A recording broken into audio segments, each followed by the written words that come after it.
இயேசு கிறிஸ்துவின் நாமத்தினால உங்களை வாழ்த்துக்கிறேன். இந்த நாளில் ஒரு வசனம் அருமையாக இருந்தது, படித்தனால நான் சொல்கிறேன். கலாத்தியர் 3ஆம் அதிகாரம் 26 28 முடியும். இந்த 28 லாஸ்ட்டில் ஒரு வசனம் இருக்குது, ஒரு பாயிண்ட் இருக்குது. நீங்கள் எல்லாரும் கிறிஸ்து இயேசுவுக்குள் ஒன்றாயிருக்கிறீர்கள்.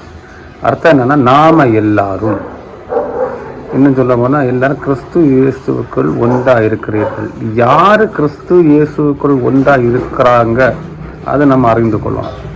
அவன் கிறிஸ்து இயேசுவுக்குள் ஒன்றாக இருக்கிறவங்க எப்பேற்பட்டவங்க, இந்த உலகத்தோடு ஒன்றி இருக்கிறவங்க யாருன்னு உள்ளது நீங்கள் பார்த்தீங்கன்னா பைபிள் அநேக இடத்துல கொடுத்துருக்கு. அதுக்கு தேவனுக்கு விரோதமாக இருக்கிறவர்கள், பைபிள் அடிஸ்தானத்தில் வசனத்தை விட்டு தேவனை விட்டு உலகத்தை சார்ந்திருக்கிறவங்க, இல்லைன்னா அவங்க எல்லாம் கிறிஸ்துவுக்கு தூரமாக இருக்கிறவங்க. கிறிஸ்துவுக்குள் ஒன்றாக இருக்கிறோம் அப்படின்னு சொல்கிறவங்க எப்படிப்பட்டவங்கன்னா, 26ஆவது வசனத்தில் தொடக்கத்தில் பார்த்தீங்கன்னா, நீங்கள் எல்லாரும் கிறிஸ்து இயேசுவை பற்றி விசுவாசத்தினாலே தேவனுடைய புத்திரராக இருக்கிறீர்கள். அப்போ தேவனுடைய புத்திரராக இருக்கிறவங்க கிறிஸ்து இயேசுவுக்குள் ஒன்றாய் இருப்பாங்க. இன்னும் ஆரம்ப சொல்ல போனால் நம்ம சபைகளில் இருக்கட்டும், நம்ம வீட்டில், நம்ம போகிற இடத்துல, இன்னும் தேவனுடைய புத்திரர்கள் இயேசு கிறிஸ்துவின் விசுவாசத்தினால் எல்லாம் போட்டு நீங்கள் எல்லாரும் கிறிஸ்து இயேசுவை பற்றும் விசுவாசத்தினால் தேவனுடைய புத்திரராக இருக்கிறீர்கள். அப்போ இயேசு கிறிஸ்துவை பற்றும் விசுவாசத்தில் இருக்கிறோம் அப்படின்னு சொல்கிறவங்க, இயேசு கிறிஸ்துவுக்குள்ளாடி விசுவாசமாக இருக்கிறோம்னு சொல்கிறவங்க தேவனுடைய புத்திரர்களாக இருக்கிறாங்க. அந்த தேவனுடைய புத்திரர்கள் எப்படி இருக்கணும்? நீங்கள் எல்லாரும் கிறிஸ்துவுக்குள் ஒன்றாக இருக்கிறீர்கள். அப்படி ரட்சிக்கப்பட்டவர்கள், தேவனை அறிந்தவர்கள், அவங்க புத்திரர்னு கருத்தப்படுகிறவர்கள் எப்படி இருக்கணும்னா ஒன்றாக இருக்கணுமா. நாம் எல்லாம் ஒன்றாக இருக்கிறோமா நம்ம தான் யோசிக்கணும். நம்ம போகிற சபையில் நாம் ஒன்றாக இருக்கிறோமா, ஒரு ஆள் விட்டு கொடுத்து ஒரு ஆள் ஐக்கியமாக இருக்கிறோமா, நம்ம செய்கிற காரியத்தில் எல்லாம் ஒரு ஒற்றுமை இருக்கா, செய்கிற காரியத்தில் கள்ளம் கபடம் இல்லாமல் நம்முடைய பெருமாற்றம் இருக்கா, எண்ணங்கள் சிந்தனைகள் எல்லாம் ஒன்று போல இருக்கா. இது சபையில் மாத்திரம் இல்லை, நம்முடைய வீட்டில் முதல்ல இருக்கா. நம்ம கொடுக்கப்பட்ட ஃபேமிலி லைஃபுக்குள்ளாடி கரெக்டாக இருக்கிறோமா, நம்ம கொடுக்கப்பட்ட ரிலேஷன்ஷிப்புக்கு ரிலேட்டிவ்ஸுக்குள்ளாடி ஒழுங்காக இருக்கிறோமா, நம்ம வேலை பார்க்குற இடத்துல இருக்கட்டும், எல்லா இடத்துலையும் ஒரு வேறுபாடுள்ள ஒரு ஜீவனம்னு சொல்கிறது எப்படின்னா, கிறிஸ்துவை நம்ம என்ன பண்ணியிருக்கிறோம், கிறிஸ்துவுக்குள் ஒன்றாக இருக்கிறோம். அப்போ இயேசு கிறிஸ்துவுக்குள்ளாடி ஒன்றாக இருக்கிறோம்னு சொல்கிறவங்க, இயேசு கிறிஸ்துவை விசுவாசத்தினால புத்திரராக இருக்கிறோம்னு சொல்கிறவங்க கிறிஸ்து இயேசுக்குள் ஒன்றாக இருக்கணுமா. அவன் அதில் 2 காரியம். ஒன்று இயேசு கிறிஸ்துவோடு ஒன்றாக இருக்கணும், இன்னொன்று இந்த உலகத்தில் இருக்கிற நேரம் ரட்சிக்கப்பட்டவர்கள் தேவனை அறிந்த புத்திரர்கள் கூட நமக்கு வழக்குகளோ சண்டை சச்சரவுகளோ ஒன்றும் இல்லாமல் சமாதானமாக இருக்கிற ஒரு அனுபவம். அப்போ இதில் புத்திரராக இருக்கிறாங்க. முதல்ல அந்த புத்திரராக நம்ம இருக்கிறோமான்னு பார்க்கணும். விசுவாசத்தினாலே, கிறிஸ்து இயேசுவை பற்றும் விசுவாசத்தினால, கிறிஸ்து இயேசுவை விசுவாசிக்கிறனால அல்ல, இயேசு கிறிஸ்து தான் மெய்யான தேவன்னு எல்லாருக்கும் தெரியும். அப்படி விசுவாசத்தை கொண்டு சொல்ல கிறிஸ்து இயேசுவை பற்றும். அப்போ கிறிஸ்து இயேசுவை பற்றி கொள்வது எப்படி? பற்றுகிற விசுவாசத்தில் நாம் எப்படி இருக்கிறோமா, ஒன்றாக இருக்கிறோமா. இதுதான் இந்த வசனம் அழகாக சொல்லுது. விசுவாசம் எப்படி வருதுன்னா, கிறிஸ்து இயேசுவை பற்றி கொள்வதுன்னா அவரும் நானும் ஒன்றா இருக்கிறது. இப்போ இயேசு கிறிஸ்து மெய்யான தேவன். அப்போ அவர் சொல்லுகிற வார்த்தைகளும் அவர் சொல்லி தந்த காரியங்கள் எல்லாத்திலையும் நாம் பற்றி கொண்டு இருப்பது, ஒட்டி இருப்பதுன்னு சொல்லுங்களேன். அப்போ உங்களை விட்டால் எனக்கு வேற ஆள் கிடையாது, உங்களை விட்டால் எனக்கு வேற வழி கிடையாது, நீங்கள் தான் இல்லைன்னா நீங்கள் சொல்கிறதோடு நான் செய்கிறேன், உங்களுடைய சித்தம் தான் என்னுடைய சித்தம், உங்களுடைய எண்ணங்கள் சிந்தனைகள் தான் எல்லாம் என்னுடையதாக இருக்கிறது. இது எப்படி அறிந்து கொள்ள முடியும்னா, வசனத்தில் கொடுத்துருக்கிறது அவருடைய குவாலிட்டி. அவர் என்ன சித்தத்தை எதிர்பார்க்கிறார், அவர் என்ன நம்மகிட்ட எதிர்பார்க்கிறார், நாம் எப்படி ஜீவிக்க வேண்டும் என்பதை வசனம் அழகாக நமக்கு இந்த வசனத்தில் எல்லாம் சொல்ல கொடுத்துருக்கு. அதன் கிறிஸ்துவை பற்றும், அவர் நம்மளை பற்றி விசுவாசம் இல்லை, நாம் கிறிஸ்துவை பற்றி விசுவாசத்தில் இருக்கிறவங்க தேவனுடைய புத்திரராக இருப்பாங்களாம். தேவனுடைய புத்திரராக இருக்கிறவங்களுக்கு என்ன லாபம்னு பார்த்தீங்கன்னா, அவங்க நித்தியத்துக்குள்ளாடி பிரவேசிப்பாங்க, தேவனோடு வாசம் செய்வாங்க. அப்போ இந்த புத்திரன் சொல்றதுக்கு அடையாளம் என்னவா இருக்கிறது? புத்திரராக இருந்தாதான் கிறிஸ்துவோடு நாம் எல்லாரும் என்ன போட்டிருக்காங்க, நீங்கள் எல்லாரும் கிறிஸ்து இயேசுக்கு ஒன்றாக இருக்கிறீர்கள். அவங்க யாருன்னா புத்திரர். புத்திரர் எப்படி இருப்பாங்க? இயேசு கிறிஸ்துக்குள்ளாடி விசுவாசத்தில் இருக்கிறவங்க தான், பற்றி கொள்கிற விசுவாசத்தில் இருக்கிறவங்க தான் புத்திரராக இருக்கிறாங்க. அப்போ இயேசு கிறிஸ்துவை பற்றி கொள்ளும் விசுவாசம்னு சொல்றது என்ன? அது நமக்கு ரொம்ப படிக்க வேண்டிய விஷயம். இயேசு கிறிஸ்துவை பற்றி கொள்கிற விசுவாசம்னு சொல்றது என்னன்னா, 27 கொடுத்துருக்கு. அத்தனை பேரும் கிறிஸ்துவை தரித்து கொண்டீர்களே. அப்போ இயேசு கிறிஸ்துவை பற்றும் விசுவாசம் அது புத்திரராக எனப்படும். இந்த புத்திரராக இருக்கிறதுக்கு தகுதியான காரியம் என்னன்னா இயேசு கிறிஸ்துவை தரித்து கொள்வது. அப்ப இயேசு கிறிஸ்துவை தரித்து கொண்டவர்களுக்கு தான் புத்திரம் என்ற ஒரு புத்திர சுவிகாரம் அல்ல புத்திரர் என்று சொல்லுகிற ஒரு வாக்கு தத்தம் அவர்களுக்குள்ளாடி செயல்படுத்தப்படுகிறது. அப்ப இயேசு கிறிஸ்துவை தரித்து கொள்வதுன்னா என்ன? அதுல ரெண்டு காரியம் இருக்கு. இயேசு கிறிஸ்துவை தரித்து கொண்டவர்கள் இவர்கள் அப்படின்னு நம்ம எப்படி அதை கண்டுபிடிக்கலாம்னு பாத்தீங்கன்னா 27 தொடக்கத்துல ஏனலில் உங்களில் கிறிஸ்துவுக்குள்ள ஞானஸ்தானம் பெற்றவர்கள் எத்தனை பேரோ, கிறிஸ்துவுக்குள்ளாக ஞானஸ்தானம் பெற்றவர்கள் எத்தனை பேரோ. கிறிஸ்துவுக்காக ஞானஸ்தானம் பெறுவது வேறு, கிறிஸ்துவுக்குள்ளாக ஞானஸ்தானம் பெறுவது வேறு. அப்ப கிறிஸ்துவுக்காக ஞானஸ்தானம் பெறுவது அளவுல நம்ம யாருமே கிடையாது இல்லையா? சில பேர் நிறைய பேர் கிறிஸ்துவுக்காக நான் செய்கிறேன் கிறிஸ்துவுக்காக. அப்ப நான் கடமை. இது ஆக்சுவலி ஞானஸ்தானம் சொல்றது கடமை இல்லை, கிறிஸ்துவுக்குள்ளாக ஞானஸ்தானம் சொல்ற நேரம் நான் கிறிஸ்துவ இப்படி ஞானஸ்தானம் எடுத்தார்னா பாவத்துக்கு மரித்து நீதிக்கு பிழைத்தார். அதுதான் கிறிஸ்துவுக்குள்ளா நான் எடுக்கிற ஞானஸ்தானம். நான் பாவத்துக்கு மரிக்கிறேன், நான் செய்த பாவத்துக்காக, இந்த பாவத்துக்காக நியாயப்பிரமாணத்துக்காக என்னுடைய மரணம். இப்போ நியாயப்பிரமாணம் என்ன சொல்லி காட்டுவோம்னா நீ இன்னென்ன காரியத்தில் தவறு பண்ணிக்கிற, நீ பாவியாக இருக்கிற நான் சுட்டி காட்டுது. அப்போ நான் நியாயப்பிரமாணத்தை ஏற்றுக்கொண்டு பாவத்துக்கு நான் மரிக்கிறேன். பாவத்துக்கு வேண்டி மரித்து நீதிக்காக நான் பிழைக்கிறேன்னு அர்த்தம் என்னன்னா அவரோட கூட மரண சாயல் இணைக்கப்பட்டனா அவரோட உயிர்த்தெழுற சாயல் நான் என்ன பண்றேன், உயிர்த்தெழுறேன். அப்போ அப்படி ஒரு சாயல் நம்ம கொடுக்கப்படுகிறது. பரிசுத்த ஆவி உள்ளவங்களுக்கு மட்டும்தான் எனக்கு என்ன பண்ண முடியும்னா நித்தியத்துக்குள்ளாடி பிரவேசிக்க முடியும். அப்போ பாவத்துக்குள்ளாக மரித்து நீதிக்காக பிழைக்கிற ஒரு அனுபவம் தான் ஞானஸ்தானம்.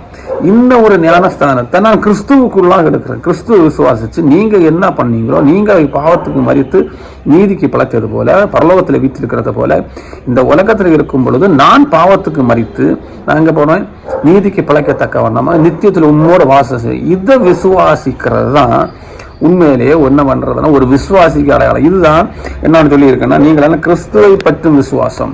அப்ப கிறிஸ்துவ நான் எதனால விசுவாசிக்கிறேன்னா அவர் மரித்து திருப்பி அவர் நீதிக்காக பிழைக்கிறாரு, பாவத்துக்கு மரித்து நீதிக்கு பிழைக்கிறாரு. இது போலதான் நானும் என்னுடைய விசுவாசத்தின் சாயலாக பாவத்துக்கு மரித்து நீதிக்கு பிழைக்கிறேன்.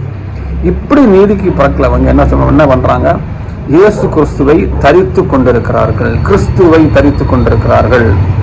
அப்ப கிறிஸ்துவை தரித்திருக்கிறவன்னு சொல்றவங்க ஸ்நானம் எடுத்திருக்கணும்.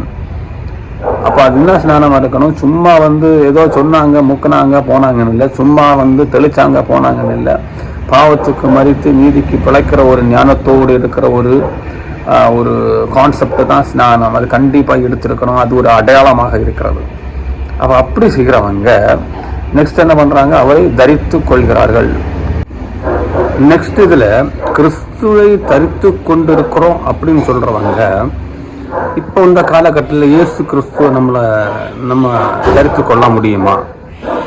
சொல்ல போனால் இயேசு கிறிஸ்துவ நமக்கு தரித்து கொள்ள முடியுமா?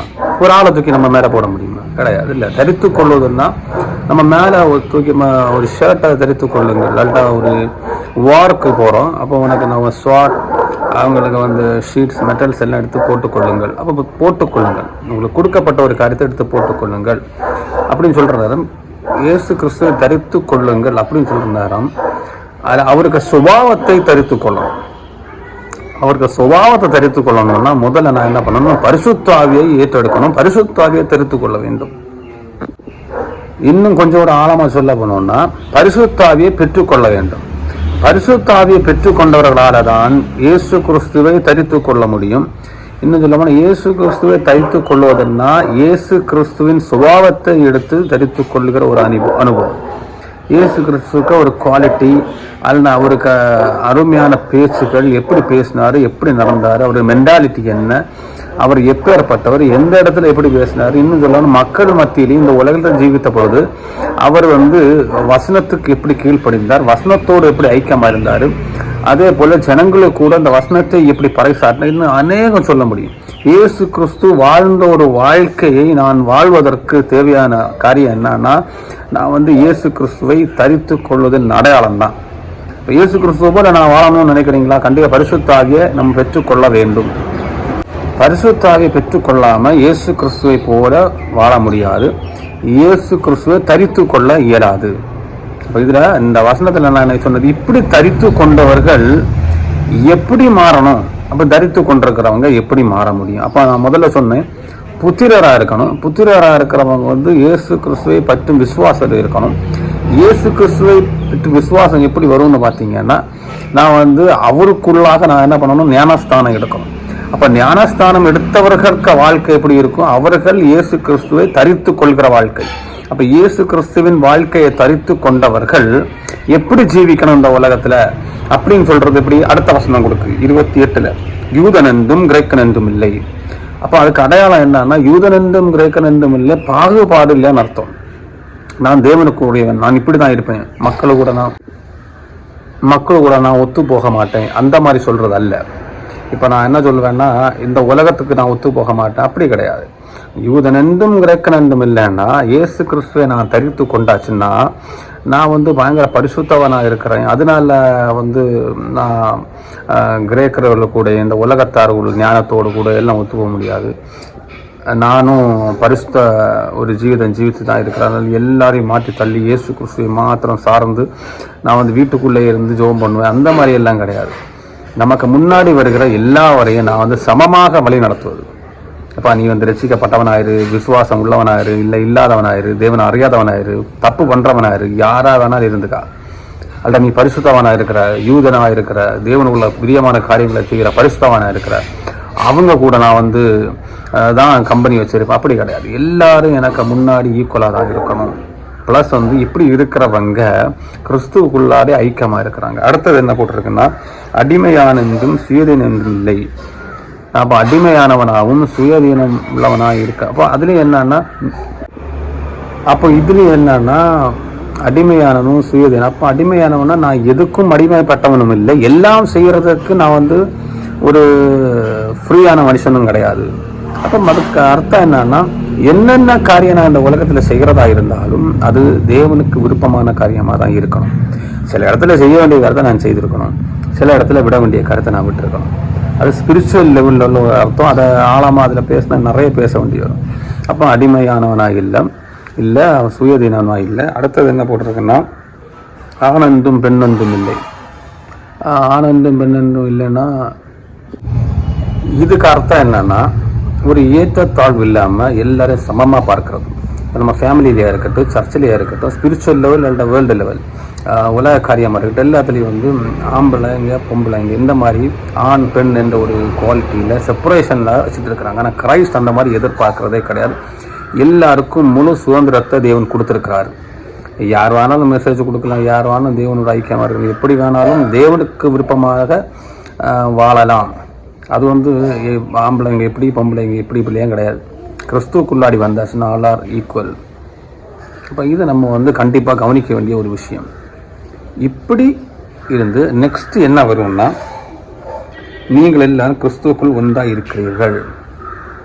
அப்போ இப்படி செய்து வர்றவங்க கிறிஸ்துவுக்குள் ஒன்றாக இருக்கிறாங்க. அதான் ரொம்ப முக்கியம். அப்போ நான் முதல்ல சொன்னது கிறிஸ்துவுக்குள் ஒன்றாக இருக்கிறோம், கிறிஸ்து இயேசுவுக்குள் ஒன்றாக இருக்கிறார்கள். இந்த வசனம் தொடக்கத்தில் எடுத்தேன். கிறிஸ்து இயேசுவுக்குள் ஒன்றாக இருக்கிறவர்கள்னு சொல்கிறவங்க இந்த மாதிரி குவாலிட்டிக்குள்ளாடி இருக்கிறோமா, அதான் பார்க்கணும். இப்போ நாட்களில் நாம் தேவனோடு எப்படி இருக்கிறோம், கிறிஸ்துவுக்குள்ளாடாக ஒன்றாக இருக்கிறோமா, எல்லாரோட ஐக்கியமாக இருக்கிறோமா. அப்படி இருக்கிறவங்க விசுவாசத்தில் இயேசு கிறிஸ்துக்குள்ளாக பற்றி இருக்கணும்.